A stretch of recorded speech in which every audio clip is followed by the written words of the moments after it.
Halo, assalamualaikum warahmatullahi wabarakatuh. Apa kabar Anda semua? Semoga selalu dalam keadaan sehat walafiat. Kita ketemu di hari Rabu, kita ketemunya lebih pagian ya, biar lebih seger gitu. Biasanya kalau ketemu malam-malam udah capek, ini mulai pagi jadi biar waktu nontonnya bisa juga lebih panjang ya, Mbak Agi ya. Iya. Dan seperti biasa kita akan ngobrol membaca berita di balik berita dalam program Off the Record Forum News Network bersama saya Herz Guno Arif. Dan saya Gibeta, senang sekali menjumpai Anda di hari Rabu yang mudah-mudahan cerah begitu Mas Hersu ya. Ya. Tetapi kalau Anda tanya pada kita apa menunya kita hari ini, apa yang mau kita obrolin, banyak banget. Seperti biasa di Indonesia ini kita tidak pernah mau kehabisan ide soal berita, bukan kehabisan ide, kehabisan isu. Dan kita bukan ide ya Mbak ya, isunya yang banyak ya Mbak Agi ya. Dan isunya kayaknya saling berkaitan ya, walaupun banyak gitu, tapi sepertinya kok nyambung gitu Mas Hersu. Nyambung. Nah, kalau Anda nyambung itu ngomong itu terutama berkaitan dengan polisi ya, itu yang nyambungnya ya. Kalau dan ternyata kalau ngomongin bola itu pun juga nyambungnya bisa ke polisi kan. Kemarin itu harusnya Ketua Umum PSSI Pak Muhammad Iryawan itu kan harusnya diperiksa oleh Polda Jatim ya, tapi kemarin batal. Saya juga membayangkan ini bintang 3 loh yang diperiksa gitu, apa enggak yang penyidiknya mungkin kalau tingkat kombes gitu juga rada ewo-pekewo kan dalam situasi ini, walaupun sudah pensiun tetap saja kan itu jadi. Nah, bersama dengan itu kan Presiden Jokowi juga kemarin bertemu dengan Presiden FIFA ya, yang datang ke Indonesia dan kemudian menyatakan akan berkantor di tim FIFA akan berkantor di Indonesia untuk mentransformasi sepak bola Indonesia. Dan kemudian Pak Jokowi juga ditanya apakah juga bicara soal pengunduran diri, katanya enggak ngomong. Tapi satu berita yang ini menarik, Pak Jokowi menyatakan akan membongkar Stadion Kanjuruhan dan kemudian akan membangunnya menjadi yang baru. Dan kalau saya lihat, nah ini reaksinya netizen ini yang menarik. Kok dia bilang, lu kok mirip KM50 ya, kalau ada peristiwanya itu dibongkar dan kemudian dibuldoser lokasinya gitu. Saya tadinya nggak nyambung apa ya maksudnya, kenapa kok dibilang seperti KM50? Oh rupanya itu ada kaitannya dengan soal juga Laskar FPI itu, dan di situ ada soal hilangnya CCTV, terus kemudian juga di kasus Sambo juga ada hilangnya CCTV, dan di Kanjuruhan ternyata juga ada gitu loh. Jadi seperti Anda bilang tadi, memang ada nyambung-nyambungnya itu kasus-kasus itu gitu loh Mbak. Iya betul Mas Hersu. Jadi kalau yang di KM50 ini tidak hanya sekedar soal CCTV-nya, tapi juga lokasi rest areanya itu kemudian ditutup dan orang tidak bisa lagi berkunjung ke situ. Kan banyak sekali orang yang penasaran seperti apa sih ketika Laskar itu kemudian diturunkan di situ, lokasi yang katanya ada warung, yang orang memberikan kesaksian dan sebagainya itu seperti apa begitu ya. Orang seringkali turun ingin foto. Belum lama ini juga ada kejadian yang direkam dan kemudian viral, yaitu ada serombongan peziarah gitu ya dari Jawa Timur datang ke situ, dia turun dan kemudian didatangin polisi begitu, ada apa begitu. Jadi memang ini masih menjadi pikiran, dan sepertinya kalau di benak pemirsa itu belum selesai kasus KM50. Apalagi sekarang terus kemudian ya seperti Mas Hersu katakan itu, ini muncul lagi dan kemudian bahkan hashtagnya itu kemarin itu sepanjang hari Selasa itu Mas Hersu kuat sekali begitu dan menjadi trending topik, yaitu Acai adalah kunci. Jadi Arif Cahya itu ya, polisi yang dikatakan dia ikut serta, yang dihubungin oleh Hendra Kurniawan, terus kemudian dihubungin Hendra Kurniawan untuk mengamankan CCTV yang ada di rumah Sambo, yaitu yang ada di Duren 3 begitu, dan kemudian ternyata dia tidak berhasil dihubungi. Kemudian Hendra Kurniawan menyuruh Agus Nurpatria gitu, bawahannya polisi juga, untuk menghubungi dan tidak berhasil dihubungin. Tapi terus kemudian dalam dakwaannya itu jaksa mengatakan bahwa si Arif Cahya ini adalah orang yang sama yang berhubungan dengan CCTV pada kasus KM50. Walaupun tidak dijelaskan gitu apa saja, tidak diuraikan, tapi ini adalah orang yang sama yang dihubungi ketika ada kasus Duren 3 dan ketika membereskan CCTV untuk kasus KM50. Ini trending topik jadinya Mas Hersu. Nah, saya juga jadi penasaran, rupanya ini diambil dari dakwaan jaksa ketika sidangnya Ferry Sambo ya Mbak ya? Betul, Oke, iya. kita tonton dulu ya. Apa sih, seperti apa kemudian? Selanjutnya, pada hari Sabtu tanggal 9 Juli 2022, sekira pukul 7.30, saksi Hendra Kurniawan ditelepon oleh terdakwa Ferdi Sambo dan mengatakan, "Bro, untuk pemeriksaan saksi-saksi oleh penyidik selatan, di tempat bro aja ya, biar tidak gaduh, karena ini menyangkut mbakmu, masalah pelecehan, dan tolong cek CCTV komplek." Lalu, sekira pukul 08.00 WIB, saksi Hendra Kurniawan menghubungi saksi Ari Cahya Nugraha, SH-SIK MSI alias Acai, yang merupakan tim CCTV pada saat kasus KM 50, namun tidak terhubung. Oh, oke ya. Jadi memang jaksa yang menyebut itu. Saya tadinya bingung, ini gimana ceritanya kok Sambo kemudian dikait-kaitkan dengan KM 50, rupanya muncul dalam dakwaan jaksa, dan ini kemudian dipotong-potong oleh para netizen dan kemudian tersebar gitu ya, Mbak ya? Iya, betul, dan kemudian menjadi viral dan ada yang menanyakan juga, apakah jaksa ini memasukkan tidak dengan sengaja begitu. Jadi ketika dia membacakan, kemudian dia memasukkan kalimat itu bahwa ini adalah orang yang sama pada kasus KM 50 yang menangani soal CCTV-nya. Tapi kalau saya rasa tidak mungkin jaksa melakukan itu karena membacakan Itu BAP, Mbak. Betul, itu BAP dan ditulis. Dari kepolisian juga kan berarti kan? Iya, betul.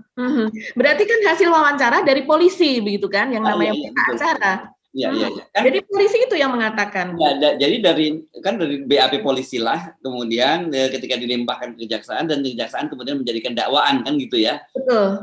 Yang kemarin dibicarakan. Nah, ini kalau udah sampai gitu jadi menarik ini, Mbak.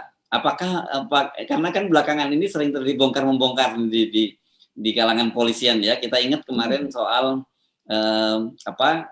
bagan-bagan atau yang kita sebutnya dulu apa sih, saya pernah konsorsium ya konsorsium 303 ya kan itu ya, itu kan sudah muncul di situ dan itu saling membocorkan di antara mereka gitu. Nah, apakah ini bagian dari itu juga gitu ya? Itu yang mesti menarik ini, saya kira ini kadang-kadang kita mesti mencermati hal-hal yang kecil, tapi menurut saya nggak kecil ya soal KM 50 ini kan berkaitan novum ya yang disampaikan oleh Pak Kapolri kan gitu ya.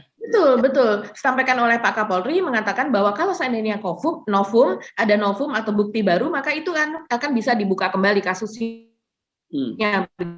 Gitu. Dan ini kemudian orang mulai melihat. Dan kita juga ingat bahwa iya, betul Mas Ersu. Nah, itulah yang dikatakan ramai di media sosial karena orang melihat ini sebagai novum begitu.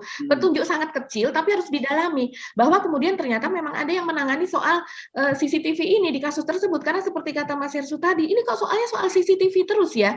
Dan kemudian soal TKP begitu, bagian dari TKP yang kemudian dibuat menjadi tidak jelas begitu. Nah, yang pertama adalah KM 50 tadi, CCTV-nya kemudian katanya rusak begitu kan.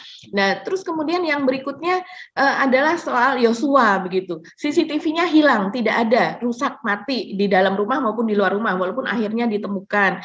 Terus kemudian yang berikutnya orang juga ingat juga kejaksaan begitu, ketika itu Ferdi Sambo masih menjadi Dirtipidum kalau tidak salah ya, belum dipropam begitu, dan kemudian itu ketika ditanyakan bahwa CCTV tidak menjadi bagian dari barang bukti, dikatakan bahwa CCTV rusak begitu, dan kemudian itu kan gedungnya terbakar habis begitu. Jadi lokasinya pun juga menjadi sulit untuk dilakukan penyelidikan gitu karena hangus gitu ya. Terus masih banyak yang lainnya Mas Ersu yang seperti ini begitu, yang orang jadi mempertanyakan kenapa kok CCTV melulu ya gitu kasusnya gitu. Ya. Dan terakhir Kanjuruhan. Kalau Kanjuruhan itu jelas disebutkan oleh TGIPF gitu ya. Bahkan ini kalau ini panjang nih CCTV sampai 3 jam. 3 jam dihilangkan ini. Jadi ini sekarang jadi rupanya ini bagian dari obstruction of justice kan sebenarnya ya soal CCTV. Bagian dari menghalang-halangi penegakan hukum kan gitu.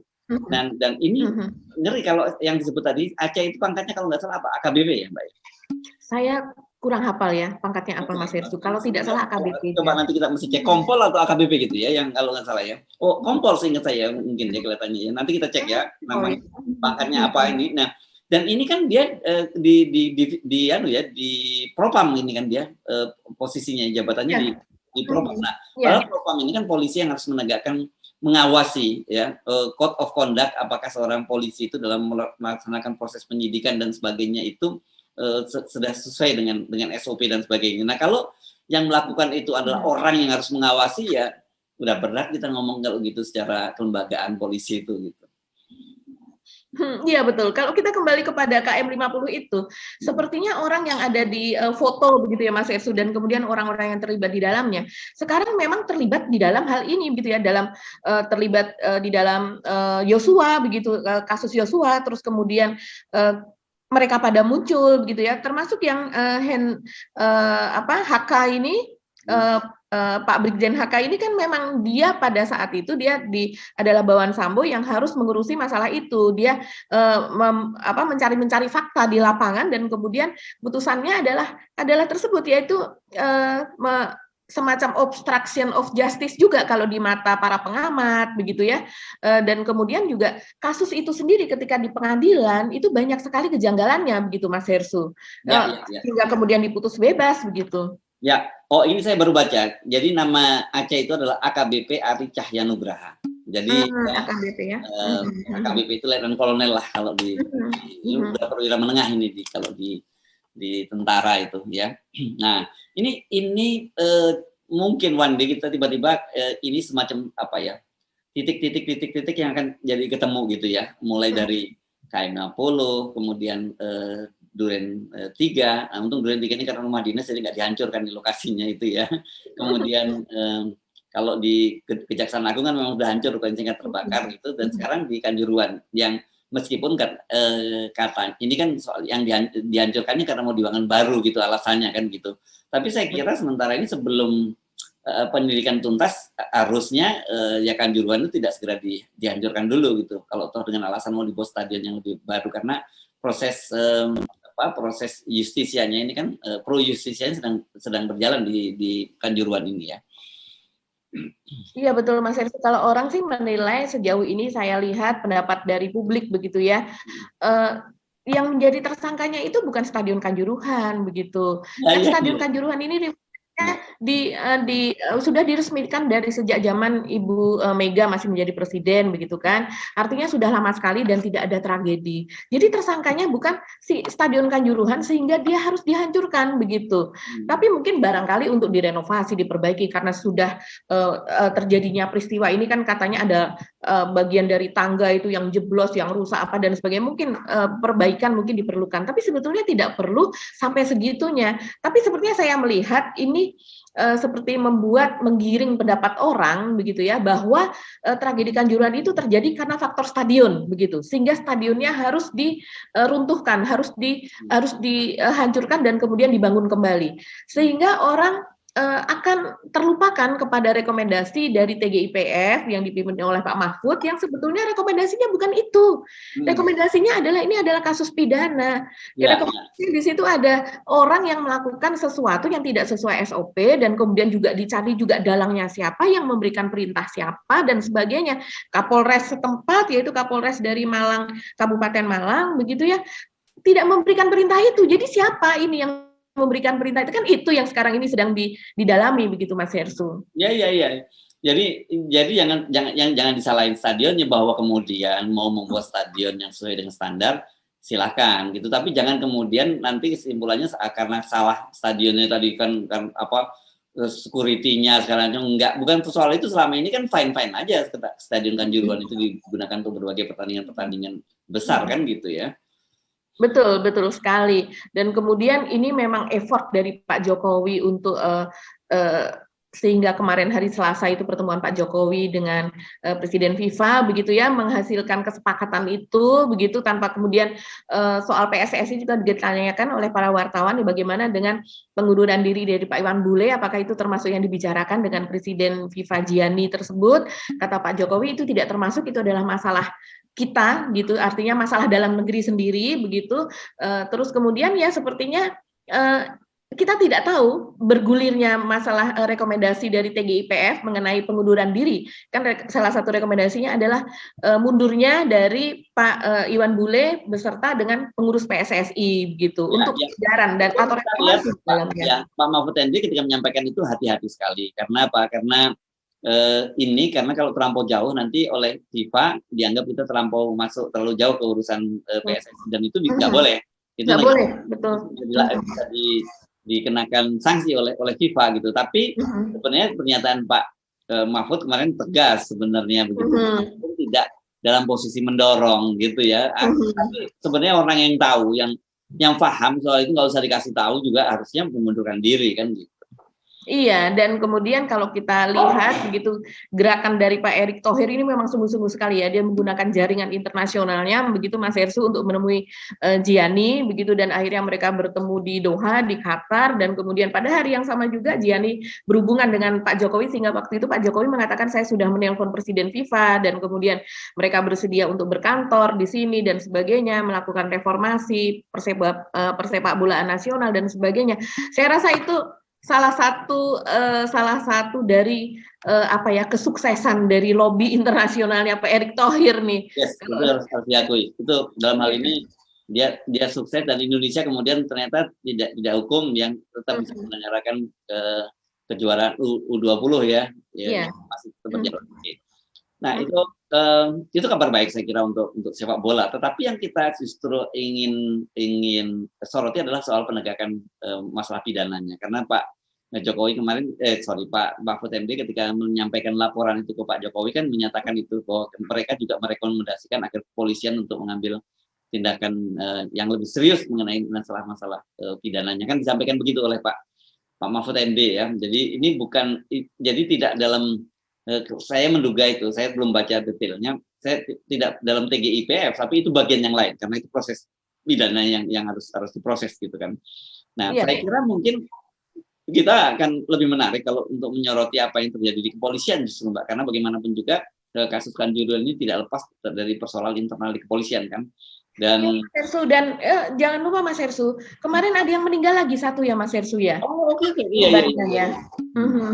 Jadi korban yang berikutnya adalah laki-laki berusia 32 tahun itu di Rumah Sakit Saiful Anwar, itu innalillahi wa inna ilaihi rajiun, dan kemudian itu menjadi pukulan lagi ya bagi Aremania Mas Hersu, dan kemudian ya memang masih ada yang saat ini dirawat begitu ya, dan ada juga yang masih rawat jalan begitu. Sempat ada berita dari Komnas HAM gitu, laporan dari Aremania yang mengatakan bahwa dari Pemda Jatim gitu menghentikan bantuan biaya pengobatan, padahal sebelumnya sudah berjanji mereka akan memberikan bantuan pengobatan sampai tuntas begitu ya, tapi sudah dibantah oleh Ibu Khofifah begitu. Nah, mudah-mudahan ini terselesaikan, semoga ini hanyalah salah paham dan semuanya tetap mendapatkan bantuan, karena kalau sebelumnya kan 131 sudah ada yang meninggal, itu yang wanita, dan kemudian kemarin meninggal lagi laki-laki, artinya ini masih tingkat keparahannya masih tinggi begitu. 132 atau 133 sekarang total jadinya ya. 133, betul. Iya. Oke. Nah, ini saya kira tentu harus diusut lebih tuntas karena jelas bahwa rekomendasi dari TGIPF bahwa penyebab utama kematian juga seperti halnya Komnas HAM itu karena semprotan gas air mata. Kan itu artinya itu ya faktor penyebab, jangan dicari-cari penyebabnya orang sesak. Iya, orang sesak, orang injek-injekan, nggak bisa bernapas, kehabisan oksigen ya karena melarikan diri dari semburan gas air mata itu kan gitu.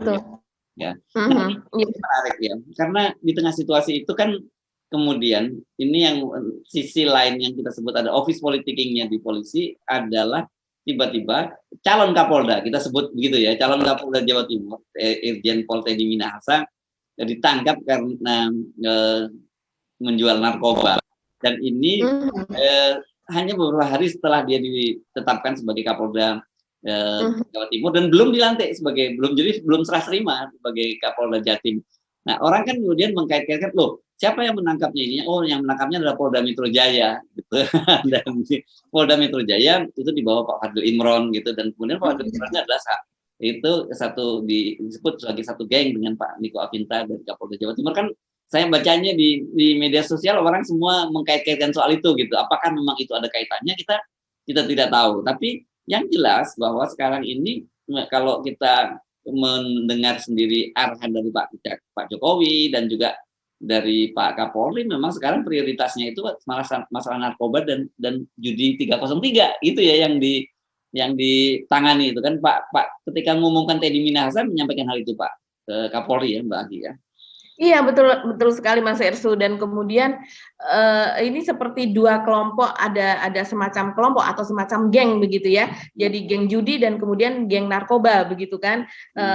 Pengamat juga mengatakan demikian, makanya kemudian tagar Star Wars itu, juga Iya, menjadi iya. trending juga begitu, karena adanya perang bintang di situ gitu. Dan kemudian kita juga sekarang melihat, kemarin itu kemudian sudah ada pengumuman bahwa yang menjadi pembela dari Teddy Minahasa adalah Henry Yosodiningrat ya Mas Hersu. Aha. Dan ini kita ingat juga Henry Yoso ini adalah juga pembela dari 2 orang polisi yang menjadi terdakwa pada kasus KM 50 Oh, yang yang bebas ya, ya. Yang bebas ya akhirnya ya.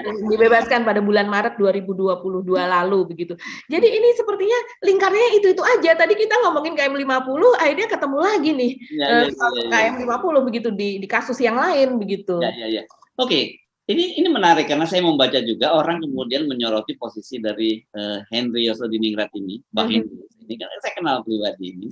Dia sebagai posisinya sebagai ketua Granat ya, Gerakan Nasional Anti Narko.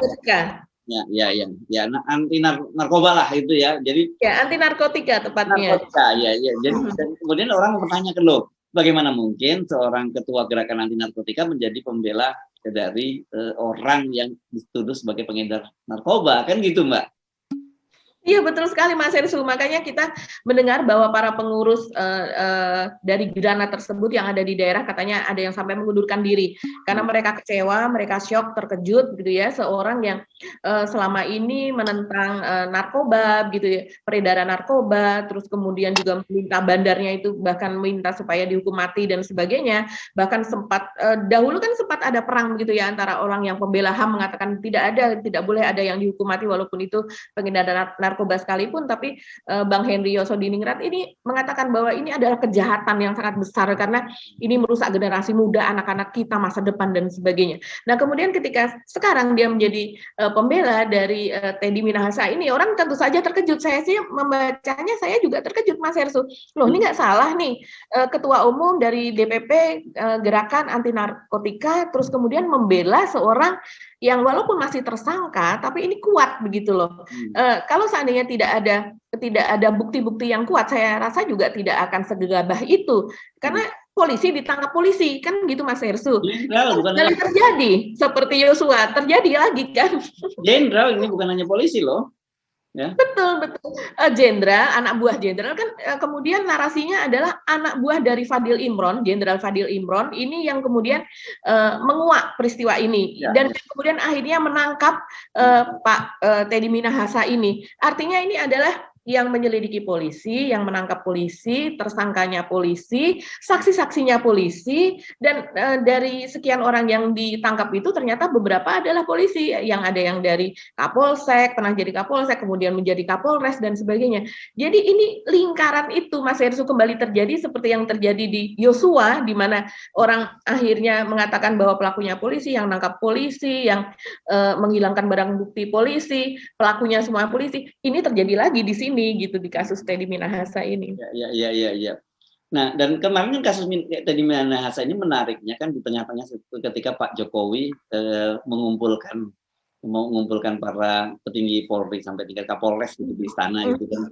Dan kita tahu kan bahwa itu sebenarnya bentuk kemarahan, kekesalan dari Pak Jokowi kan melihat situasi yang terjadi di kepolisian, mulai dari Ferry Sambo kemudian ke Kanjuruhan yang menjadi sorotannya. Tiba-tiba di situasi sehari sebelumnya kemudian ada ditangkap Teddy Minahasa, dan bagaimanapun orang kan melihat ini kan Kapolri berarti kecolongan dong, orang yang dia promosikan. Ini kan Teddy Minahasa ini kan dipromosikan dari Sumatera Barat ke Jawa Timur karena ini Poldanya beda lah ini, walaupun sama-sama bintang 2, tapi kalau dulu dikenal Polda tipe A sama tipe B gitu ya. Iya, betul. Kalau itu, nah bagaimana mungkin Pak Listio Sigit tidak tahu mempromosikan orang seperti ini kan gitu, dan kok yang menangkap Pak Fadil kan itu orang jadi mengkait-kaitkan itu kan. Iya betul. Dan kemudian ya dari penangkapan Teddy Minahasa ini makin membuat orang apa ya, yang sebelumnya kita mengatakan bahwa polisi hidup hedon begitu ya, mereka kok kekayaannya luar biasa dibandingkan dengan gajinya, dan kemudian kita tahu pada kesempatan Pak Jokowi bertemu dengan para Kapolres dan Kapolda itu, Pak Jokowi juga mengamati soal hidup hedon mereka begitu, supaya mereka jangan memperlihatkan memakai mobil-mobil mewah misalnya, kan disinggung oleh Pak Jokowi itu kan. Jadi kan iya, bermerek, terus kemudian mungkin yang sehari-hari yang semuanya bermerek seperti itu.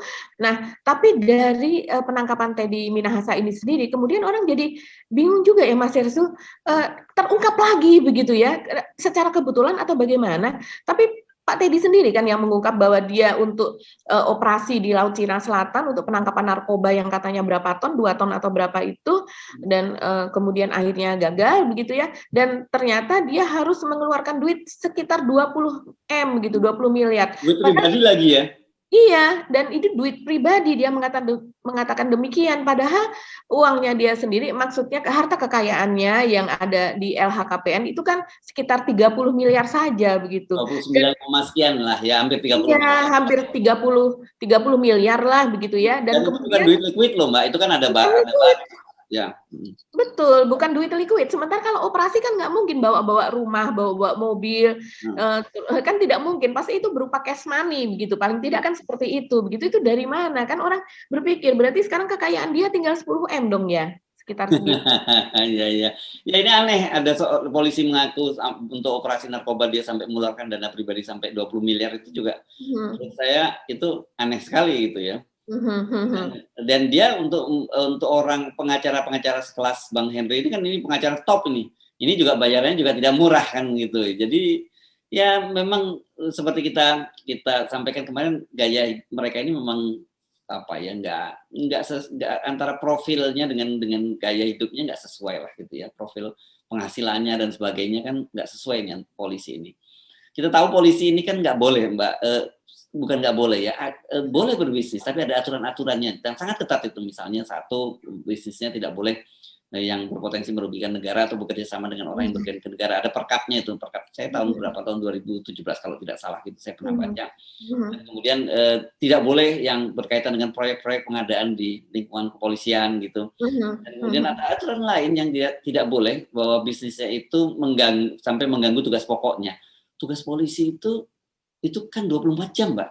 Nggak, dia bukan orang kayak pegawai negeri biasa yang kantoran dari 9 to 5 gitu, dan kemudian setelah jam 5 dia bisa ngurus bisnisnya. Nggak bisa polisi itu. Kejahatan atau apa, pelayanan masyarakat itu bisa nggak kenal waktu. Jadi saya membayangkan dari mana mereka mendapatkan tambahan kekayaan itu kok fantastis banget gitu loh. Dan kalau lihat gaya hidupnya, ya mereka nggak mencerminkan penghasilannya dengan gaya hidupnya gitu. Dan Pak Jokowi cuma menyatakan rem. Ini bukan direm harusnya. Kalau direm itu artinya dia punya, tapi direm harusnya nggak boleh melakukan gaya hidup semacam itu kan gitu. Iya Mas Herssu, itulah yang kemudian diinginkan ya oleh masyarakat, oleh publik saat ini, ketika semua berbagai macam apa yang buruk dari kepolisian itu terus kemudian diungkapkannya bukan oleh orang lain, diungkapkan oleh polisi sendiri begitu. Mereka mengungkapkan tentang kejahatannya sendiri maupun tentang apa yang terjadi di temannya begitu ya. Kalau kita melihat seperti ini ya, terus terang kita sebagai wartawan juga mendengar Mas Herssu, walaupun mungkin bisa kita sampaikan atau tidak begitu ya. Seperti misalnya ini kasus Pak Teddy Minahasa ini, kenapa yang menjadi pengacara adalah Pak Hendioso? Kalau kata Mas Herssu ini kan dia juga bayarannya mahal, tapi belum tentu Mas Herssu, belum tentu dia juga dibayar dalam hal ini begitu kan? Kenapa? Pertemanan. Karena pertemanan, karena juga kalau kita melihat di kepolisian itu ada seringkali teman-teman atau pengamat, bahkan saya membaca tulisan dari pengamat yang mengatakan bahwa ada geng begitu ya, ada kelompok di dalam, misalnya walaupun Pak Budi Gunawan sudah tidak di kepolisian lagi, dia ada di BIN, tapi dia masih memiliki orang di sana begitu, atau dulu yang menjadi mantan anak buahnya dia, karena dia hampir menjadi Kapolri juga kan, dan kemudian di situ juga ada anak buah dari Pak Tito Karnavian, walaupun dia sudah tidak menjadi Kapolri, tapi dia masih memiliki anak buah yang masih itu tadi kayak semacam kalau di universitas juga kadang kan kakak asuh yang masih ada di universitas dulu masih tetap berlaku ketika kita sudah lulus, apabila kita tinggal di asrama begitu kan. Di asrama kan suka ada adik asuh, kakak asuh. Ya mungkin juga di kepolisian juga ada seperti itu, Mas. Kalau di kepolisian itu resmi, kalau di akademi kepolisian memang ada kakak asuh gitu ya. itu biasanya kakak tingkatnya itu menjadi dia punya adik asuh juniornya, dan itu biasanya terus berlanjut sampai mereka nanti menjalani karir gitu. Jadi saling mengait gitulah. Kalau yang kakak asuhnya naik, dia bisa ikut naik juga. Itu memang ada tradisi semacam itu. Ya, itulah makanya kita melihat juga kemudian polanya kan, kalau Pak Ferdy Sambo ini dekat dengan Pak Fadil Imron, kemudian juga dia dekat dengan Pak Idam Aziz, kemudian dia juga Pak Idam Aziz juga dekat dengan Pak Tito Karnavian, seperti itu. Sementara kalau Pak Teddy Minahasa ini kita melihatnya dengan kelompoknya dia yang lain, seperti itu, begitu. Makanya kita tidak heran, kemarin kita sudah membahas juga pada ketika Pak Ferdy Sambo ini kemudian ada kasus, ditahan, Satgasus dibubarkan, kemudian Pak Teddy Minahasa itu dengan gerak cepat dia melakukan operasi judi online gitu kan, operasi judi online sampai 200 sekian itu yang ditangkap oleh dia begitu. Karena merasa bahwa Satgasus sudah bubar begitu. Dan kemudian dari hasil itu instruksi Kapolri juga kan gitu ya. Iya betul, dan instruksi Kapolri tidak boleh ada judi lagi begitu. Jadi dia mendapatkan justifikasi begitu kan dari semua apa yang dia lakukan. Tapi kemudian tidak lama kemudian dia tertangkap seperti ini begitu ya. Tapi walaupun kita juga seperti kata Mas Eksu kemarin, tidak berarti dia juga bersih begitu kan. Ada permainan-permainan sendiri begitu. Ya ini saling gigit lah gitu ya. Nah ini saya kira problem yang dihadapi oleh Pak Listio Sigit gitu ya. Kemarin kan spekulasinya banyak orang menduga Pak Listio Sigit akan dicopot ini karena banyak sekali kasus di bawah Pak Listio Sigit ya, Kanjuruhan, tambah lagi Sambo, Kanjuruhan, terus kemudian ditambah lagi Teddy Minahasa gitu. Tapi sebenarnya kalau orang yang mencermati perkembangan di situ dengan Pak Jokowi kemarin mengumpulkan mereka di istana, itu berarti sebenarnya posisi Pak Listio Sigit menguatkan. Spekulasi bahwa Pak Listio Sigit akan dicopot itu menguat ketika pada hari HUT TNI Jokowi tidak menyalami Pak Listio Sigit ya pada waktu itu, walaupun sempat dibantah istana, enggak disapa juga tidak salam, tapi orang tahu pasti ada kesalahan semacam itu. Apalagi kan Pak Listio Sigit ini kan sebenarnya orang dekat dari Pak Jokowi, dia adalah ajudan dari Pak Jokowi. Jadi ya ini orang yang menjadi privilege atau preferensi dari Pak Jokowi. Tetapi sebenarnya orang juga mungkin nggak terlalu memperhatikan ya bahwa ketika ribut-ribut ada manuver untuk mengkudeta Pak Listio Sigit, bahkan kalau menurut Naturalis Pigai, aktivis dia menyatakan dia cukup dekat ini kelihatannya dengan Pak Listio Sigit. Dia menyatakan setidaknya ada 5 kali upaya untuk mengkudeta Pak Listio Sigit gitu. Dia pernah menyatakan di dalam wawancara dengan saya, dia menyampaikan seperti macam itu. Tapi kan kita ingat kemarin tiba-tiba di tengah situasi semacam itu Pak Listio Sigit kan mendapat brevet kehormatan dari Kostrad, dan orang mesti jangan lupa Kostrad itu komandan Kostrad, Pangkostrat ini sekarang adalah Jenderal Maruli, Letnan Jenderal Maruli itu adalah menantunya dari Pak Luhut. Dan Pak Luhut ini kan orang yang saya kira sangat dipercaya, itu udah bukan rahasia umum lagi, ini adalah paling dipercaya oleh Pak Jokowi. Artinya saya begitu melihat situasi ini, posisinya Pak Listio Sigit menguat gitu ya di kepolisian. Nah, tinggal PR-nya bisa nggak dia menyelesaikan persoalan ini, karena bagaimanapun juga nggak bisa disalahkan kekacauan terjadi yang semacam ini, harus bagaimanapun dia harus bertanggung jawab sebagai seorang Kapolri. Ini leadership-nya diuji, dan beliau sendiri yang menyatakan kalau nggak bisa motong ekornya yang nggak ini ya kepalanya yang harus dipotong, kan nanti begitu itu. Jadi sebenarnya hal yang sama juga terjadi pada Pak Listio Sigit. Nah, tapi saya juga sering mengingatkan bahwa ini kan persoalan culture di kepolisian. Jadi kalau culture-nya nggak dibenahi dulu, nanti mau ganti Kapolri berkali-kali pun juga akan menghadapi situasi yang sama gitu. Hanya memang kasusnya pada Pak Listio Sigit ini kan beliau ini kebetulan junior gitu ya, banyak sekali yang dibawa jadi seniornya. Ini saya kira juga ada persoalan berkaitan dengan leadership-nya beliau gitu. Iya betul Mas Hersu. Jadi kita juga kasihan ya melihat Pak Listio Sigit, apalagi ketika menyampaikan jumpa pers habis ketemu dengan Pak Jokowi itu tangannya sampai gemetar begitu kan, sampai kertas memo yang tempat dia mencatat, karena tidak boleh bawa HP dan sebagainya, jadi semuanya harus dicatat di kertas begitu, dan dia membacakan dan kemudian di zoom oleh media begitu kan, dan kemudian itu diamplifikasi, direkam, kemudian ada di mana-mana begitu Mas Hersut, terlihat betul itu kertasnya itu bergetar, ada yang memberi judul bergetar gitu kan, stres, ada yang memberi judul tremor seperti itu. Kasihan betul itu. Tapi artinya di situ dengan kita melihat itu, dengan melihat justru dia terlihat terlihat gugup begitu ya, itu saya malah melihat kesungguhan dia untuk membenahi kepolisian ini. Jadi berharapnya demikian Mas Hersut. Iya. Mudah-mudahan seperti itu, karena sekali lagi seperti kita sampai selalu harapan kita itu adalah Polri ini menjadi lembaga yang jauh lebih baik, gitu, lembaga harapan yang betul-betul sesuai dengan lainnya, pelindung, pengayom dan apa sih namanya? Melayani. Apa? Melayani. Melayani, pelindung, pengayom dan pelayan masyarakat. Saya kira itu yang saya kuat. Ya, to serve and to protect begitu ya, itu betul-betul harus di protect ya. Oke. Kita selain ini ngomongin apa ya yang cukup menarik ya di luar soal polisi tadi. Saya jadi asik ngomong polisi, jadi lupa tadi kita ngomongin yang lain. Mas Hersut kayaknya sebelumnya ngomongin soal politik ya.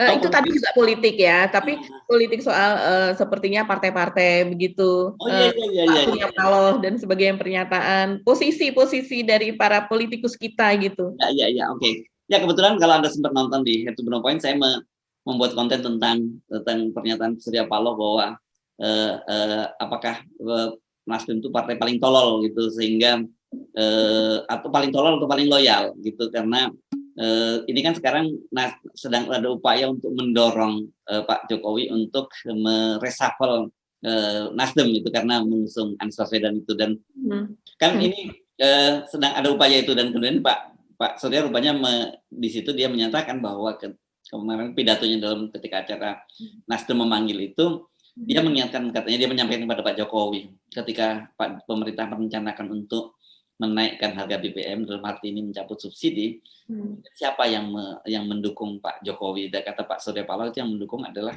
Nasdem, kan gitu. Nah, kemudian sekarang rame-rame nih semua partai lain-lain merasa loh, kok gue seolah-olah yang lain nggak mendukung Pak Jokowi kan gitu, dan kemudian rame-rame memberikan pembelaan.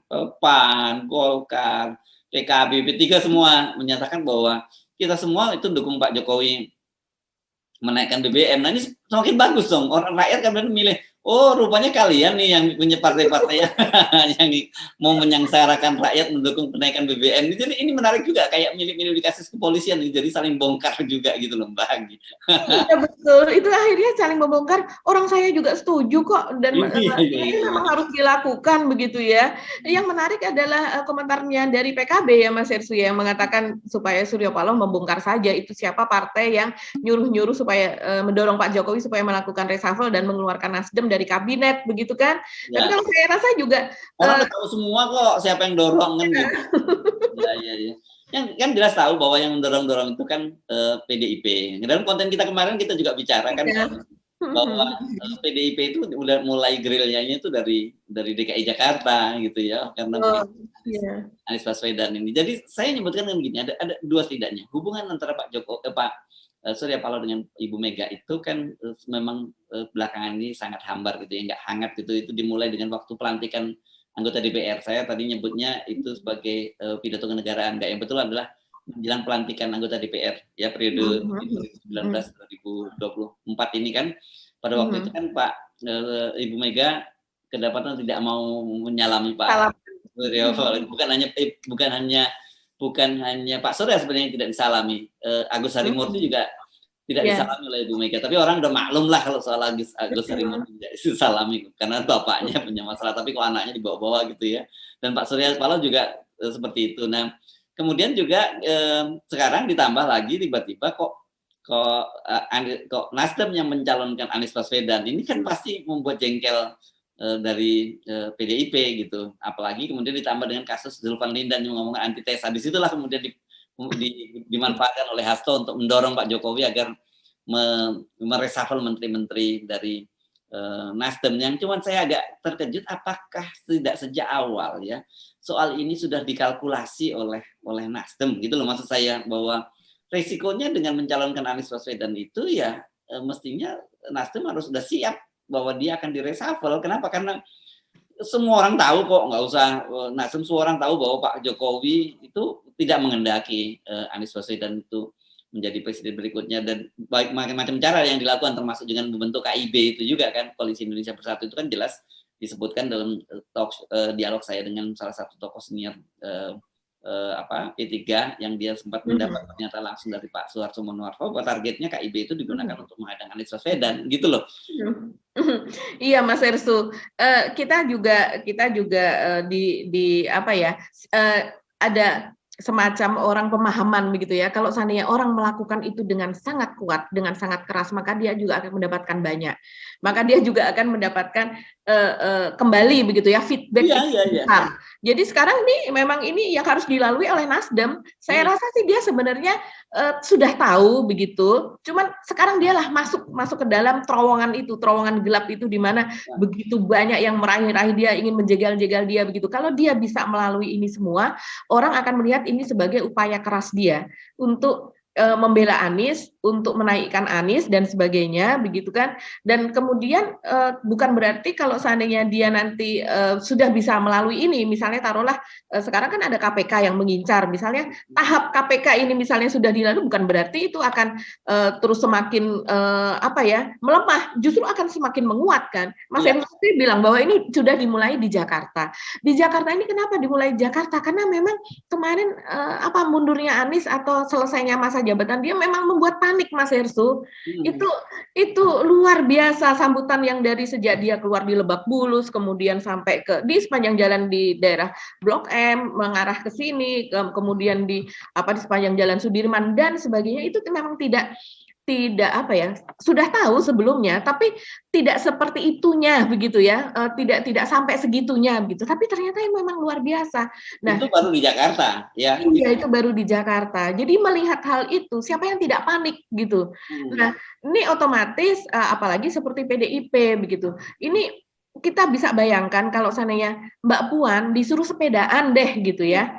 Mbak Puan nanti selesai masa jabatannya di DPR begitu kan, terus apakah orang akan juga melakukan walaupun tidak apple to apple begitu ya, tapi kan ini sosok-sosok yang jabatan tidak apple to apple, tapi sebagai sesama capres ini apple to apple untuk dibandingkan begitu.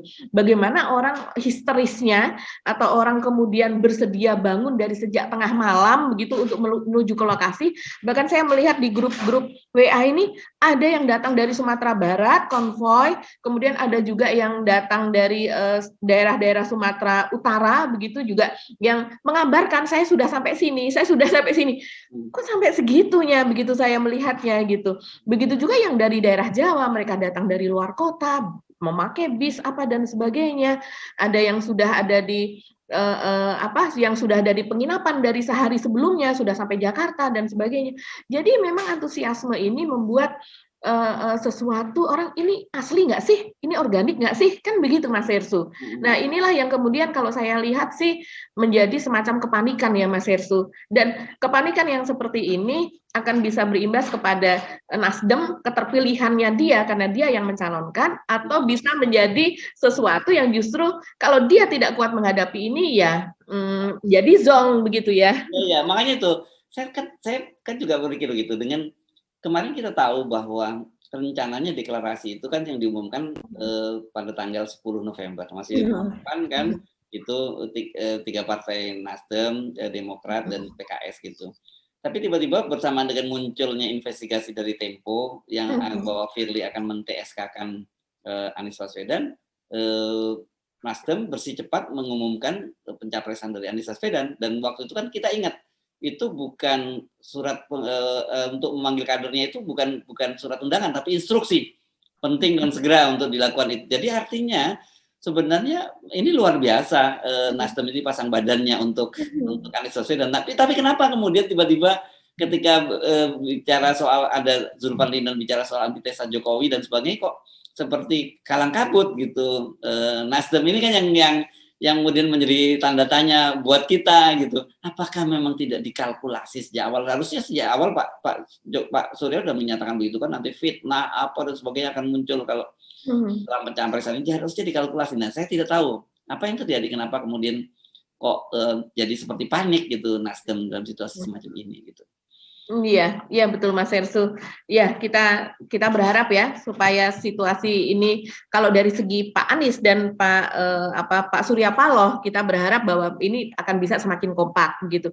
Karena saya lihat ini sebagai salah satu calon yang kandidat yang kuat begitu kan. Kalau dari yang sisi yang lain taruhlah ini memang kandidat yang kuat, tapi mungkin tetap bisa dicari kesalahannya dan kemudian ada sanderannya, begitu. Karena di sisi lain juga sebenarnya sanderannya banyak, begitu kan? Tapi kan akan dimunculkan atau tidak? Nah, bagi kita bukan persoalan Nasdem atau Aniesnya, tetapi semakin banyak calon presiden yang maju itu semakin bagus buat pilihan rakyat gitu kan. Kita selalu ngomong seperti itu. Kenapa kita juga selalu bicara soal 0% kan itu bagian dari itu. Karena kalau kemudian pilihan presiden terbatas atau cuma 2 calon seperti yang disampaikan oleh PDIP atau Pak Jokowi kan kita udah tahu sebenarnya calonnya siapa gitu. Dan kita bagaimanapun juga Anies sebagai seorang mantan kepala daerah, orang udah bisa melihat kinerjanya seperti apa gitu ya. Nanti kita juga udah bisa membayangkan, oh nanti kira-kira kalau Anies jadi presiden RI itu kira-kira mungkin ya nggak jauh dengan Jakarta deh situasinya kan gitu. Oh nanti kalau Ganjar yang jadi mungkin nggak beda jauh deh situasinya seperti di Jawa Tengah kan, kita mulai dapat gambaran-gambaran semacam itu. Jadi dan itu silahkan publik untuk menilai gitu. Anda lebih cocok yang mana nih, lebih senang yang mana, pilih yang Anies yang seperti kinerjanya di Jakarta atau Ganjar seperti di sana. Nah sementara kalau misalnya calon Mbak Puan mungkin orang dia nggak bisa, Anda betul nggak bisa apple to apple karena dia bukan kepala daerah, karena dia adalah lembaga ketua DPR. Jadi orang silakan juga menilai bagaimana kinerja dia selama DPR, mungkin dari proses legislasinya, bagaimana keberpihakannya untuk aspirasi dari rakyat dan sebagainya, orang bisa menilai semacam itu. Jadi yang penting itu adalah banyak sekali pilihan gitu, jangan dibatasi dan kita dipaksa hanya memilih di antara pilihan-pilihan yang terbatas yang sama-sama buruknya itu.